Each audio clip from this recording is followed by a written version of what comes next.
जो एक निगेटिव है, एक न्यूरोटिक होता है कि ना खुद हम ठीक से रहेंगे ना रहने देंगे। अस्तित्व का मतलब क्या है? ये तो लोगों को, ऐसे लोगों का ब्रेन वॉश किया है कि ना उनकी जिंदगी में कोई रस है, ना जिंदगी में मनोरंजन है, ना जिंदगी बेहतर करके जीना चाहते। एक फोन उठा करके किया था मोदी जी को, कहा कि बंद करो ये भारत से पाकिस्तान से लड़ाई, 24 घंटे का समय देता हूँ। अरे गरीब आदमी, गिड़गिड़ाता आदमी भी कम से कम 24 घंटे तक तो ले ही लेता, उसके बाद कहता है 24 घंटा और मोहलत दे दो। लेकिन इतना कायर, इतना कमजोर प्रधानमंत्री की 24 घंटा क्या 5 घंटे में आत्मसमर्पण कर। आरएसएस का 100 वर्ष पूरा हुआ। अगर मैं भी आरएसएस में होता तो जरूर विचार करता कि आखिर में 100 वर्ष में प्राप्ति क्या की है। मुझे तो नहीं लगता कि कोई प्राप्ति की है। ये लोग खुराफाती हैं। ये दूसरों को गरीब, अछूत, अभाव में रख करके उसी माहौल में रहना चाहते हैं। अब पहले दूसरे देश नहीं जुड़े थे, अब America, Europe, Singapore, Dubai, Canada, Australia, क्योंकि अपने बच्चों को भेज रहे हैं पढ़ाई के लिए, नौकरी के लिए, सब भागे चले जा रहे हैं। पैसा यहाँ कमाते हैं और विदेश में जाके सेटल कर रहे हैं। तो मैं इनसे सवाल करता हूँ कि आपने जो जाति व्यवस्था, वर्ण व्यवस्था बनाई, वो उसमें आप भी नहीं रह पा रहे हैं, तो क्यों नहीं ये भंग करते? आरएसएस को, जात पात को नहीं बंद कर देते? ये जो पाखंड फैला रहे हैं, लाखों करोड़ों को पाखंड में ढकेल रहे हैं, तो इसमें आप भी झुलस रहे हैं कहीं ना कहीं, वरना आपके बच्चे विदेश पढ़ने न जाते, आप नौकरी करने न जाते। तो दूसरी बात है कि 11 साल में इनका बनाया हुआ बीजेपी का देख लिया गया कि देश का सत्यानाश हो गया और भारत की जो संप्रभुता थी वो खत्म हो गई। ट्रंप ने भारत को तो चपरासी जैसा समझ रखा। जब चाहता है ट्रंप गाली देता है, जब चाहता है दबा लेता है मोदी जी को। चाइना की भी यही हालत है। तो भैया, आपकी जो पॉलिटिकल पार्टी बनाई गई थी, जिसके लिए आप चुनाव जी जान से चुनाव लड़वाते हो, उस पार्टी ने भी तो कुछ नहीं किया। महंगाई, बेरोजगारी अलग। आज दुनिया के पैमाने में भारत की कोई इज्जत नहीं। पाकिस्तान और भारत का जब युद्ध हुआ, उसके बाद पता लगा कि दर्जनों देश पाकिस्तान के साथ खड़े हो गए, भारत के साथ कोई खड़ा नहीं। सब मजाक कर रहे हैं। जो अमेरिका में हमारे नागरिक थे इलीगल, अमेरिका ने उनको बेड़ी और हथकड़ी लगा करके भेजा।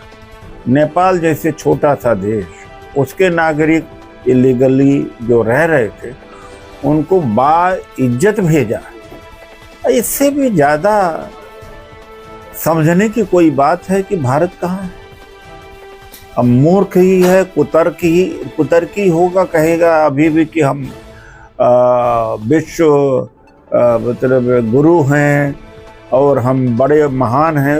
इससे बेवकूफ़ी कौन हो सकता है? और ट्रंप ने एक फोन उठा करके किया था मोदी जी को, कहा कि बंद करो ये भारत से पाकिस्तान से लड़ाई, 24 घंटे का समय देता हूँ। अरे गरीब आदमी, गिड़गिड़ाता आदमी भी कम से कम 24 घंटे तक तो ले ही लेता, उसके बाद कहता है 24 घंटा और मोहलत दे दो। लेकिन इतना कायर, इतना कमजोर प्रधानमंत्री की 24 घंटा क्या 5 घंटे में आत्मसमर्पण करके और कहा कि आका मैं युद्ध को रोकता हूँ। ये है हमारे देश की हालत। तो आरएसएस क्या इसके लिए जिम्मेदार नहीं है? अरे 100 वर्ष की इनकी कुर्बानी का क्या हुआ?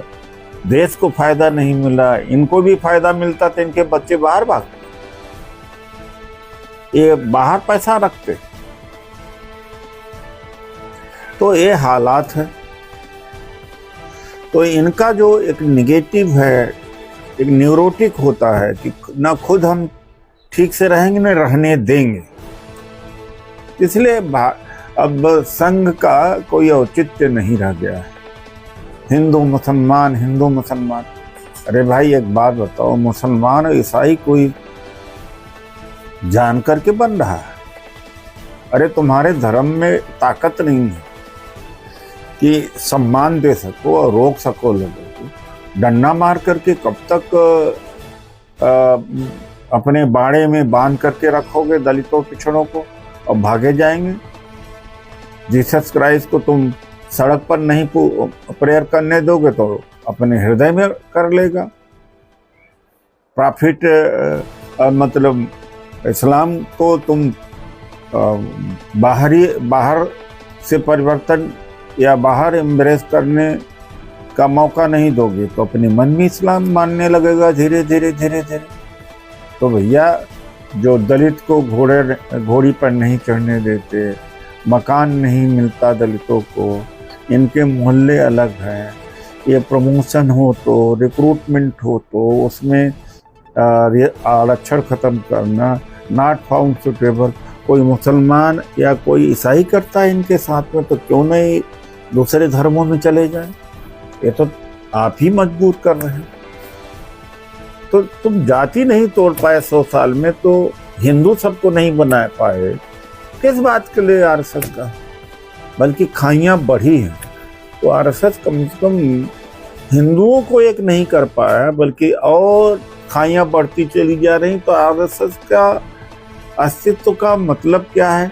ये तो लोगों को, ऐसे लोगों का ब्रेन वॉश किया है कि ना उनकी ज़िंदगी में कोई रश है, न ज़िंदगी में मनोरंजन है, न ज़िंदगी बेहतर करके जीना चाहते हैं।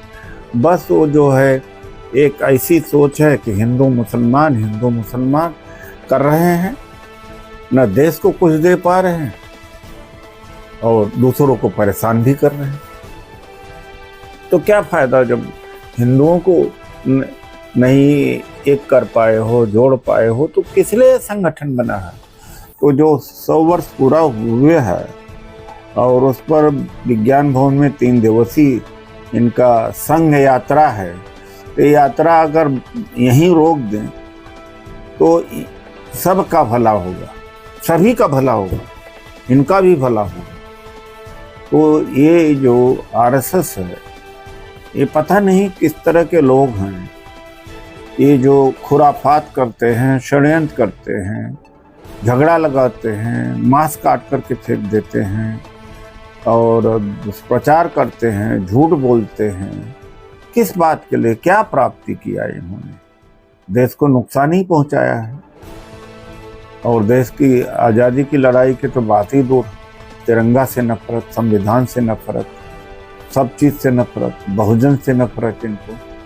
तो ये जो 100 वर्ष पूरा हुआ है, अगर हम देखते हैं तो कोई उपलब्धि नहीं हुई, कोई उपलब्धि नहीं हुई है। देश को गरीब बना रखा है और इतनी बड़ा असमानता है। कोई यहाँ और जहाँ तक हैप्पीनेस इंडेक्स है, खुश रहने की बात हो, वो भी हम नीचे हैं। प्रेस फ्रीडम में हम बहुत नीचे हैं, भूखमरी में भी हम नीचे हैं। 80 करोड़ लोगों को 5 किलो के राशन पर जिंदा रखा जा रहा है, तो क्या फ़ायदा है? तो आरएसएस को किसी को ज्वाइन नहीं करना चाहिए, किसी को नहीं ज्वाइन करना चाहिए। और दूसरी बात है, आरएसएस का औचित्य नहीं रह गया है, देश को कुछ लिया नहीं बल्कि देश का नुकसान ही पहुंचाया है। धन्यवाद।